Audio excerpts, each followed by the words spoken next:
Hello guys, welcome back to the HardReset.Info channel.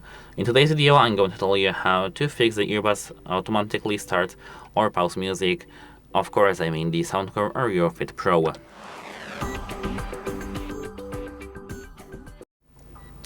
So actually, at first, check if this is not the issue of the player. Check if your, for example, Spotify, Apple Music or any other titles is working. Try updating the application to their latest versions or just reinstalling the application. If that's not the case, we have to just open the case lid and hold this button over here. This will factory reset them, and you will have to just pair them again with your device.